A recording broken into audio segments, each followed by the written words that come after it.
TNI Manunggal membangun desa TMMD reguler ke-122 tahun 2024 Kodim 0103 Aceh Utara resmi dibuka.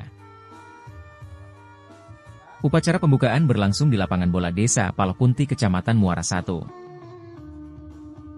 TMMD melibatkan 150 personel TNI yang terdiri dari semua angkatan, termasuk Polri serta tim dari dinas terkait.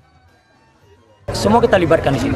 Jadi semua masyarakat, jadi kita libatkan masyarakat. Harapannya bahwa mereka merasa bertanggung jawab, merasa memiliki yang ada di sini, terutama disampaikan oleh Pak PJ tadi, bahwa kita buka jalan di sini. Harapannya bahwa sama-sama kita menjaga sehingga pemakaian ke depan semakin lama. PJ Wali Kota Lhokseumawe Semawe A. Hanan mengapresiasi kegiatan TMMD TNI Kodim 0103 Aceh Utara. Diharapkan kegiatan tersebut dapat meningkatkan kualitas hidup masyarakat dengan perbaikan infrastruktur jalan dan fasilitas umum lainnya.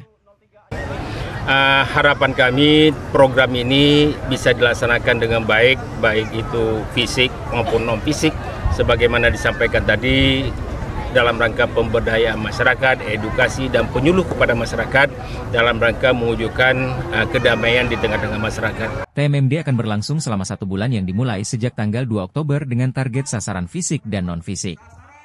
Sasaran fisik utama meliputi pembangunan jalan dari Desa Palopunti menuju Desa Cotrieng sepanjang 2.000 meter dan pemasangan gorong-gorong di 2 titik. Selain itu, TNI juga akan merahap sebuah rumah warga miskin, penanaman 200 bibit pohon mahoni, pembangunan sumur bor di 3 titik, serta menanam ubi kayu di lahan seluas 2 hektar. Sementara sasaran non-fisik diantaranya penyuluhan wawasan kebangsaan, penyuluhan hukum dan Kamtipmas, penyuluhan pertanian, penyuluhan posyandu, penyuluhan KB kesehatan, stunting dan penyuluhan radikalisme terorisme serta penyuluhan narkoba. Kegiatan juga dilaksanakan bakti sosial berupa donor darah, pasar murah, santunan anak yatim serta pengobatan massal. Tim Liputan Aceh Video.